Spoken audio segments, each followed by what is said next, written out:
Welcome to the Diane Ingram Show. My guest today is Iris Jacobs. Iris does communication workshops in New York City. With the financial situation in this country over the last couple of years, she's had to reinvent herself. So we're going to be talking today about that reinvention. And one of the directions she's thinking of heading is to get more into educational consulting for kids looking for colleges and to find the right college for themselves. So I'm looking forward to talking to her about that. This is the first time I'm doing a show on location, so we're actually going to Iris's apartment. And so you'll see a different background. Iris was my very first coach. When I went for my coaching training, she was the person who got me started in coaching. So it's a real pleasure to be with her again. And you'll see what Iris is doing to reinvent herself, and hopefully it'll give you some ideas. So stay tuned.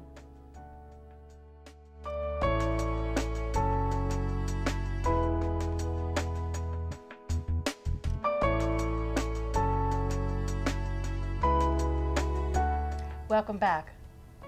Today I'm with Iris Jacobs, independent consultant, educational consultant, and you lead communication seminars. Absolutely. Very nice. It's wonderful to be with you, Iris. It's great to be with you again. Yeah, thank you. So I asked you the question, what area of your life and what one thing in that area, if you moved forward in, would help you get closer to the life you want to be living? So what do you come up with for an answer for that? I want to grow my business. Okay. And in growing my business, I wish I can identify a specific niche so that I can target that area to do just that. I'm putting things in place, however, it's not going fast enough. So there's a part of me that really wants to be discovered. All right, I grew up with Lana Turner, and someone finding her sitting having ice cream at an ice cream parlor, and then suddenly she was in Hollywood. Yes. I recognize, believe me, that that's not about to happen. Nobody is going to say to me, Iris, I'd like to work with you, and so on. And it's challenging because I know I'm talented, but what other steps can I be taking to move forward? That's my challenge. And you want to develop your educational consulting business? That would be lovely. My goal or my vision is that at some point I'll have an office of my own where students can come and make use of me, and I could be of help to them to go to the appropriate school and help them question what is that appropriate school and actually gain entrance. Okay. So what is the first step to developing that part of your business, would you say? Well, one of the first steps is for greater education, and I'm doing that. Okay. In what way?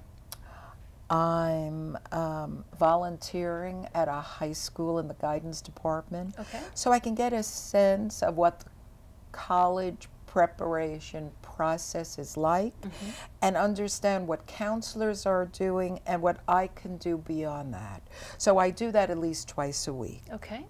I'm attending a conference in May in Boston of educational consultants. Nice. To begin networking and learning about various ways that I can really help students. And then I'm taking a class in July for several days up by Swarthmore to learn about this field. Wonderful. So it sounds like you have that first step really covered. I do. So then what comes next? Where do I get these students? How do I find them? I know that I'm talented in asking good questions and enabling people to open up to me. But I know that just putting a sign on my door and saying, I'm open for business, is not going to do it. And patience is not one of my best virtues. So I could potentially be one step ahead of myself.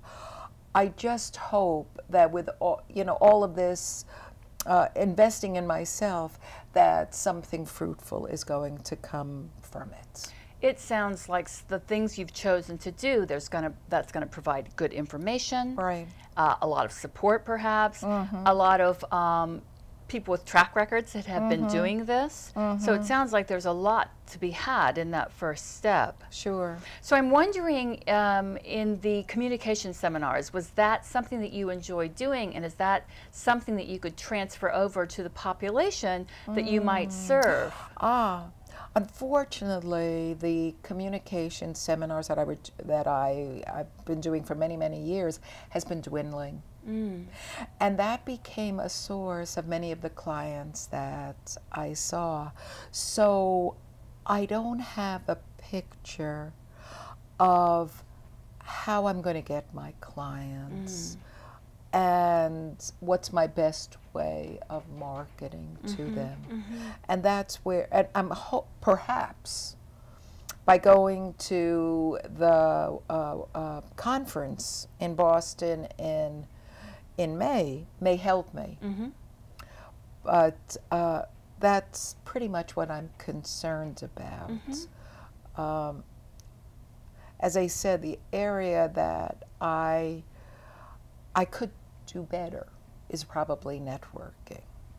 I know that, and perhaps another action item I should probably identify is get more involved in the social networking. Yes, well, I was wondering, first off, where do these potential clients show up? And certainly it's in social networking on one hand, but physically, where might you run into parents of these kids? Is there any place that they come together? Do you know, that's an interesting question, and I'm wondering about, for example, speaking engagements. If I'd have an opportunity in a parent-teachers association, for example, just to inform parents about the importance of understanding their child's needs, of whether they should go to a large school or a small school, in a city or in a countrified setting, whether they need to be at home, whether it's a junior college, a four-year university. So that might be another resource for me. Yeah, I mean, my experience when my sons were going off to college is they kind of give you a form to fill out, but there's no real investigation about why do I want to go this place instead of that place, or this kind of school instead of that school. So having that more deeper conversation might be a benefit. Also, the experience is that parents who have children going off to college are hungry for any kind of information they can get. And so perhaps presenting it to them in a way that's inviting for them and it's clear what the results are going to be by them coming, that might be a real benefit for both you and them, to connect you with the clients, students. So I'm wondering if there would be schools that might be interested in having an educational consultant talk about things like what to look for when you visit a school, what kinds of questions to ask, what to notice. Absolutely. I would think that would be welcome.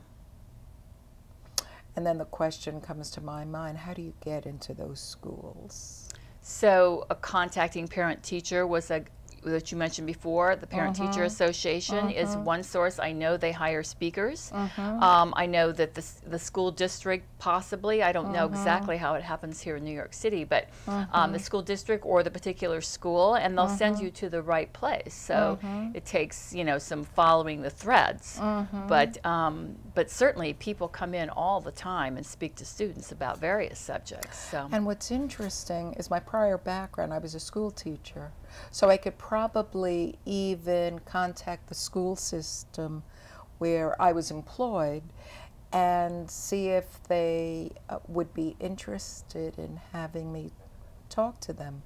Wonderful. I also know someone who is an accountant and speaks to schools about financing children's education and scholarships and things of that nature, but he may be a resource for me as well. Wonderful. Yes, that's possible. You could even partner with him. How about Exactly. that? Or at least just talk to him about where he's spoken, how he gets in, who he contacts, and who he normally works with to get into that.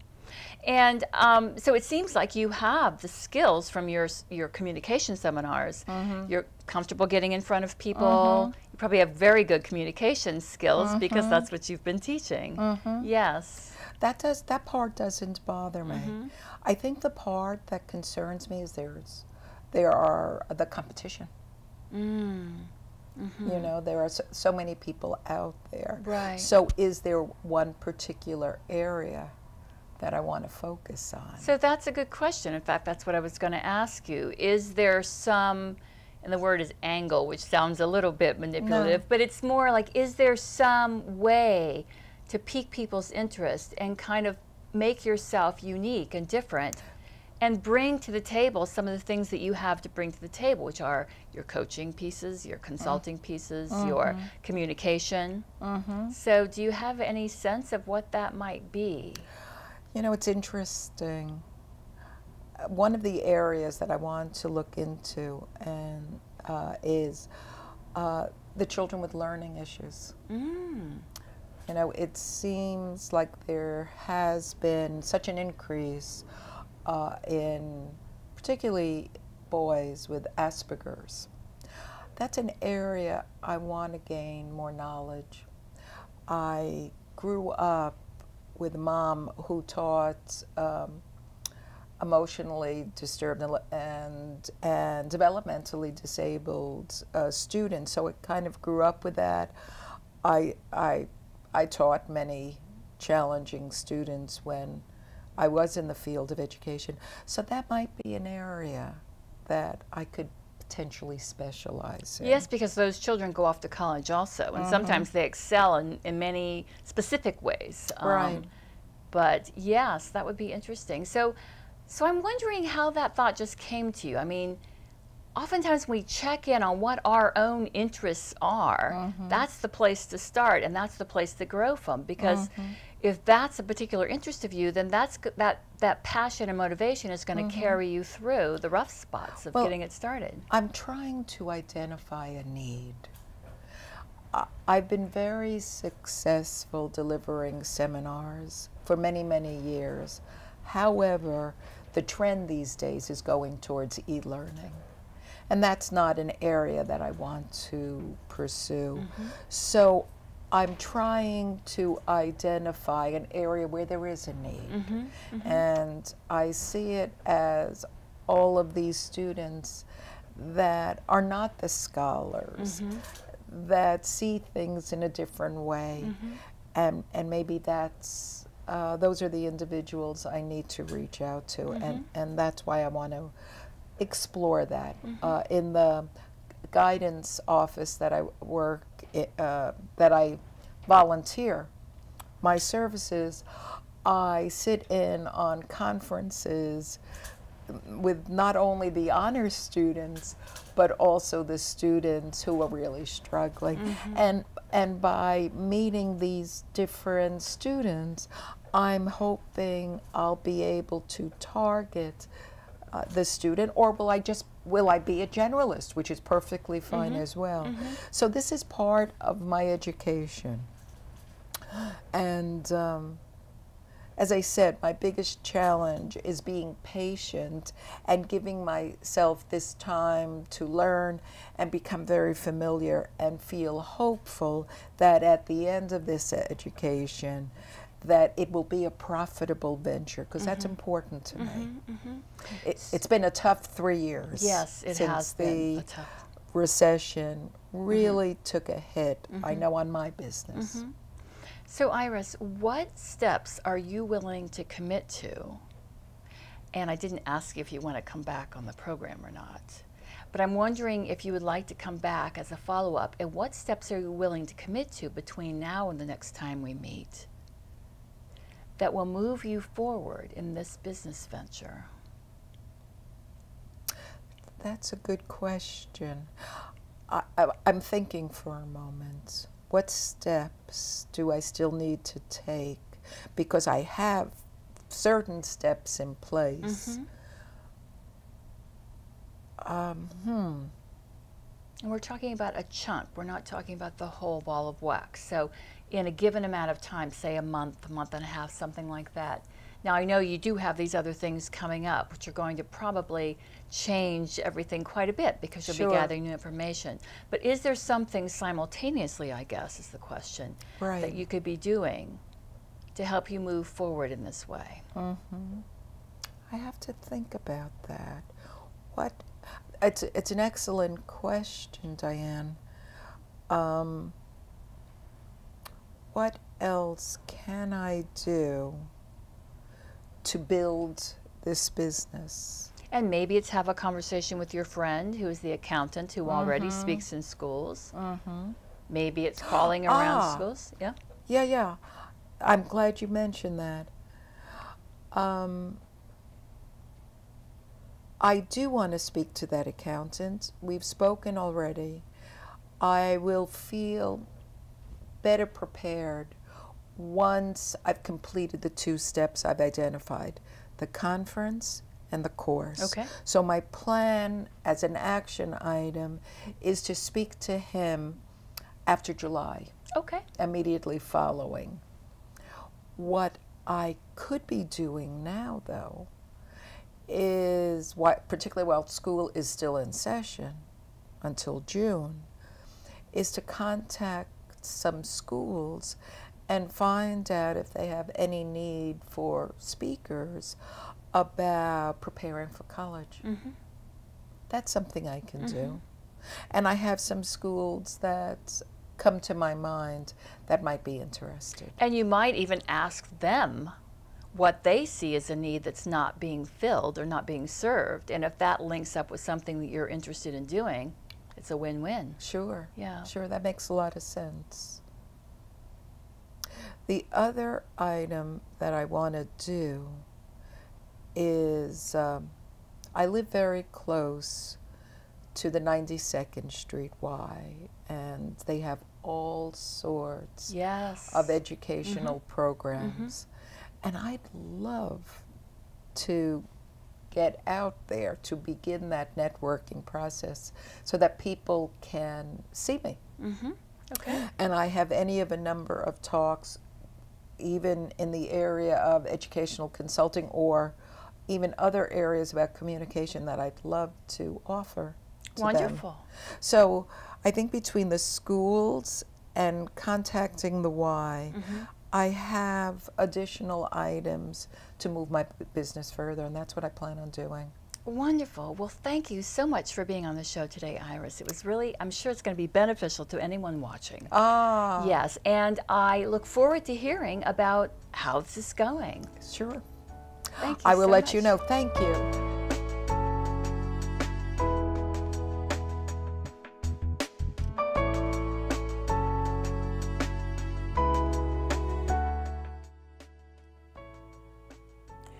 Welcome back.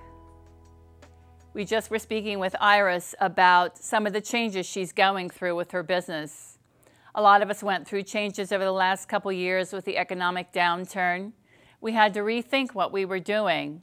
Sometimes it felt like things were falling apart. It reminded me of one of my favorite books, which I'm going to talk about here today in this segment. It's called When Things Fall Apart by Pema Chodron. I love this book. Pema Chodron is a Buddhist nun who runs the abbey up in Nova Scotia. And she's written many books. And whether you're Buddhist or not, her books are very wide, broadly written and speak to a wide audience. But what I like about this book, When Things Fall Apart, it says, when things fall apart, heart advice for difficult times. What I like about this book is she kind of busts the myth up that life should be on this smooth, even keel all the time. And when things fall apart, that means something's wrong. What she talks about is how life kind of goes along, it falls apart, it goes along, there may be some highs, and then things fall apart, and then it goes along again, and that's the normal rhythm of life. If everything were to stay even all the time, there's nothing else in nature that does that. Everything changes and transforms over time. And the value of things falling apart is it causes us to really look at life and to regroup and to figure out what changes we need to make in order to have things be more towards the direction we want to be going. It also humbles us to realize that we're not completely in control of everything, that things happen in our lives that are out of our control, and it's more about how do we deal with those things. Oftentimes we kind of get a little controlling in our lives, trying to hold things in place, keeping things from falling apart. And then when they do, the frustration level can be really high. So recognizing that just part of the rhythm of life is that it works and then things happen. It works and then things happen. Allows us to go a little easier and gentler with ourselves and to enjoy the times when it's working and to really use the times when it's falling apart to reflect and see what it is we might want to do differently. So here's the book, When Things Fall Apart by Pema Chodron. Check it out. Thank you.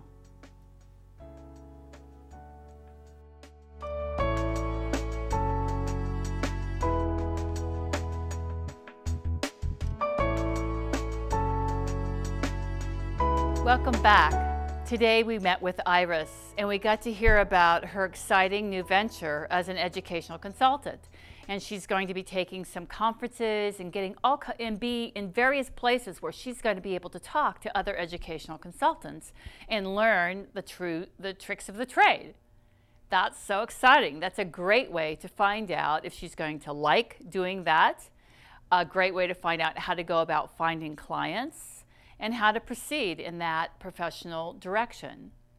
She also wants to go to the 92nd Street Y, which always has a great lecture series, and see if she can be a speaker there and kind of meet people that way.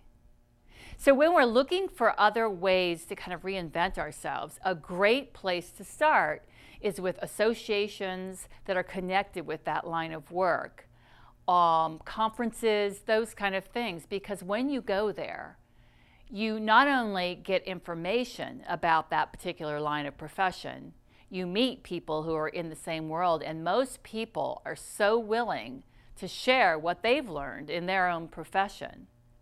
And so that's really helpful. Sometimes outside of the actual seminars, you learn more by being a little open and going up to people and asking them questions. But one of the biggest pieces that comes out of going to conferences like that or going to association meetings is you get to feel if it feels like your tribe. And by that I mean, does it feel like you're with people who have the same passion as you? If you get there and you feel like you don't belong, then that's a real sign that maybe you need to keep looking a little further as to what direction you might want to go. I had a client who went back to school for library science, and before she nailed down to get her master's degree, before she nailed down what particular areas she wanted to go in, she went to a conference. And while she was there, she said it was the most amazing thing, and the most amazing piece was that she felt like she was with her tribe, with her family. I mean, it just felt so comfortable and like that's where she belonged. And there was this excitement there about the things that she loved talking about. It was just this wonderful experience for her. So that's a great way to see if you're on track when you're looking for other areas that you might want to go into to reinvent yourself and to kind of bring more pizzazz to your career, or maybe to get more aligned with what your heart's longing for career-wise. Go to a meeting, go to a conference, go to an association event that's being held, and just see what it feels like. Be open to whatever's there and take it home with you and just sit with it and see if it feels right. So I'd love to hear from you. Email me and let me know what's been your experience in these situations, reinventing yourself. What ways would you like to take your career to the next level, or maybe in a completely 180 direction? I look forward to hearing from you. Remember, we have this limited time on Earth, so why not live it feeling fulfilled, purposeful, a meaningful life for yourself? Go for it. Now, not tomorrow, not next year. Do it now, because that's the time we have, right now. Thanks for tuning in, and I look forward to hearing from you, and I look forward to seeing you again.